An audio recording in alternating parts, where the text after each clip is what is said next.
I'm Malcolm Van Delst, and this is an excerpt from Do the Wrong Thing, a book series or extra long novel that opens with a woman trying to kill herself. She says, "I don't know why I tried to do this," and by way of explanation, tells her life story. This is the opening of book 3. Working title is Shiny Pretty Gothic. We're actually a little bit in, a few thousand words past the opening. Last week in Do the Wrong Thing, after I read a bunch of edits, Ava was surprised to see her goth fashion star friend, or she just met this guy, Emmett, at a fashion show that Wally is organizing. My arms move hesitantly. My legs feel like wood. My feet cement blocks. I don't know any of these songs. I only know I'm the only one on the dance floor. I can't leave. If I do, it'll look like I'm following all the people who left right after this song started. Why didn't I wait till the beginning of a new song? I bob, shuffle, step from foot to foot, and wave my limp arms around. I do not look people in the eye like Emmett did. I stare at the floor. I'm wearing braided pigtails, a black t-shirt, and a bright red skirt with tiny black flowers on it. The skirt is my mom's from Germany. I've sewn it up so it's a mini bubble affair. Oh my God. This is what hell is. Dancing alone in one of North America's top places to see and be seen, according to one of those magazines in Birmingham, while everyone laughs at your horrible moves and shitty clothes. Well, that was something. Wally grins when I've finally been on the dance floor long enough to leave without looking like I'm a follower. He speaks ironically, sardonically. He's laughing at me, but he's sympathetic too. Where does Emmett get his makeup? They don't sell black lipstick at the drugstore or at the Bay. The closest they have is a dark purple shade, blackberry. The case is clear, inelegant, and the brand I've never heard of. At home, well, let me tell you, one coat is not enough to make it dark like the actual stick of product. It's greasy shiny, not thick, luxurious shiny. I slather it on to make it dark before going out to get groceries. When I come home, blackberry has worn off completely, except for a dark purple ring around the outer edges of my lips. I look like a blow-up sex doll. Your hair is incredible. The girl/woman, Faith, lifts her hand if she wants to touch it, then lets her fingers fall away and uses her eyes instead. I smile nervously. Is it natural? I nod. Faith is a friend of Emmett's. Sometimes she's in shows with him, but while he and most of his friends wear black, she wears colors. Not neon like I wear, more subdued. Right now, she's wearing a pale pink mid-thigh dress in a wide threaded weaved material, densely dotted with transparent diamond-shaped jewels. Fake, I presume, arranged in diamond-shaped patterns. She looks into my eyes like Emmett did. She grins. I drop my eyes immediately. Barely 5 feet tall and only a few years older than me, her voice is husky, deep, and old. It startles me every time she speaks. Jet black, impossibly shiny hair, and a perfect sharp bob. Faith is an avant-garde high fashion magazine photograph come to life. But there's more.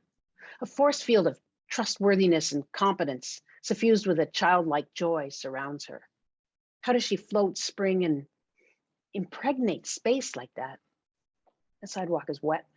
I hope she'll let me leave soon. I look up and past her down Malott Street. I want to go. I mean, I don't. I want to stay in her nursling aura forever. But she'll soon figure me out. And she won't stop to say hi.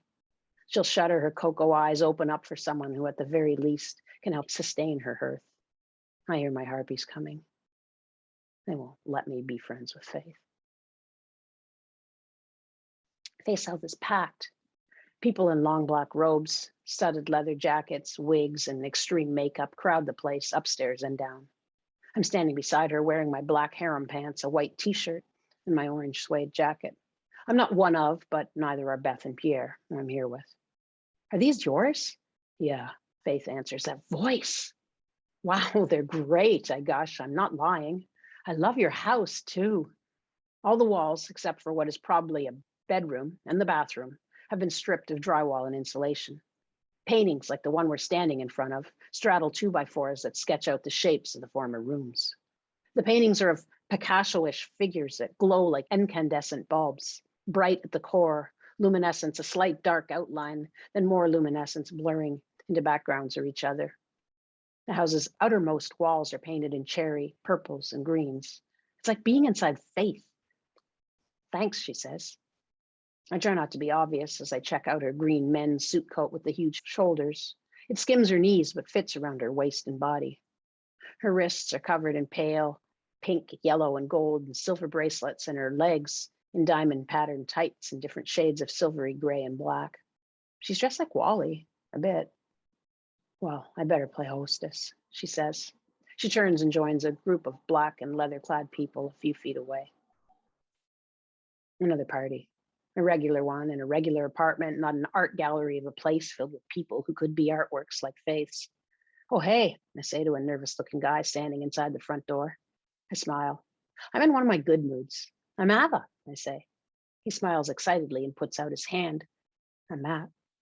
I laugh at the awkward gesture, but shake his hand anyway. I don't know why I see an abacus in this memory, like as if the guy was holding one. Matt was not holding an abacus. It smells like the chair my grandfather, my dad's dad, always sat in when we went to visit him on Sundays.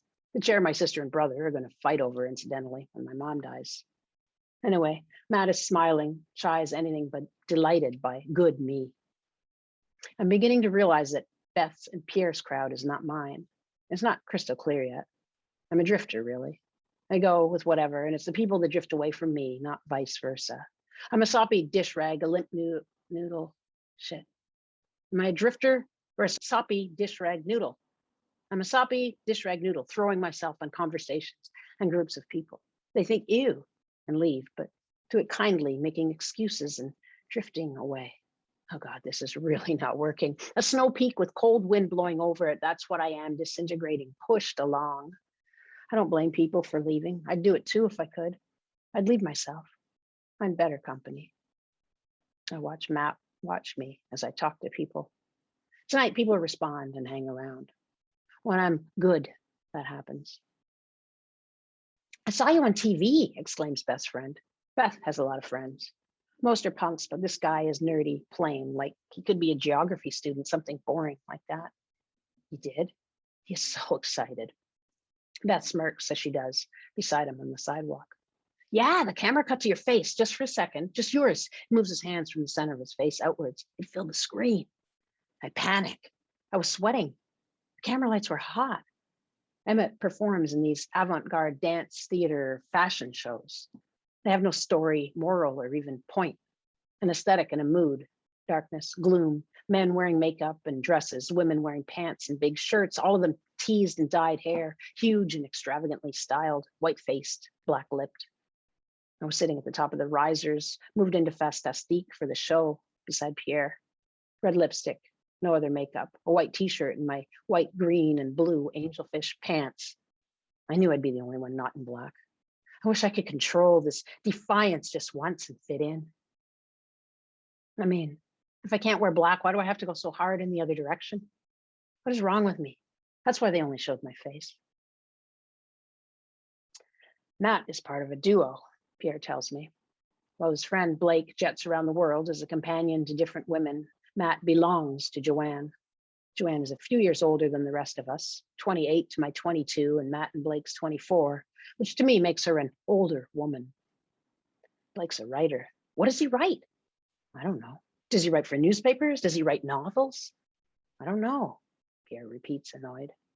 Matt's in school, political science, a few courses at night.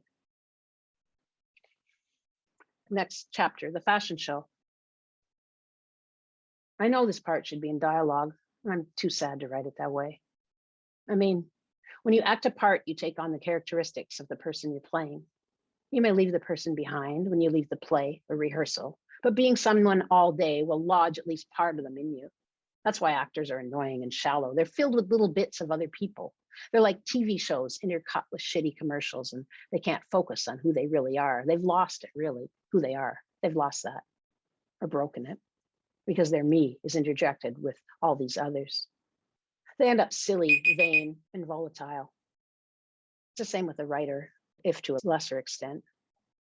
I'm sad, lost, and unfocused. Do you know why people become unfocused? Because sadness dwells at their cores, the sadness they grew up with and marinated in.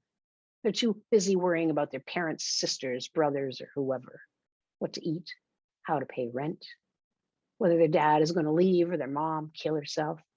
Of course, they can't focus. Something else, too. If I keep typing, it'll come, yes, yes, life is cyclical. Well, I'm transliterating this time in my life, I'm reliving it to an extent, yes, but every time I'm 9, 29, 39, 49, I decided to go back to school.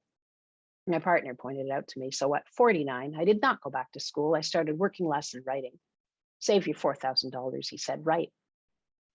I go through cycles, maybe loosely aligned with the 7-year itch. But as I get older, the cycles become less high and less lower.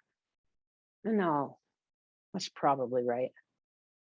I'd like to think the cycles remain more high than the average between my highest high and lowest low, that I nudged it up with good living and good decisions. Lastly, my special sauce me. Yes, I'm going with that disgusting phrase. Might not want to write this part of the story. I may not be sad as I type, so much as pulling back from where we're going, because I'm going to get even more lost. And by I mean Ava. I suppose I can force my way through or gird myself with comedy. I'm not very good at jokes, though. People laugh when I'm trying to be serious and stare at me straight faced when I'm trying to be funny. There's no rhyme or reason to humor, not as far as I can tell. Oh, one more thing. It's not a fashion show that Wally's organizing, it's a hair show.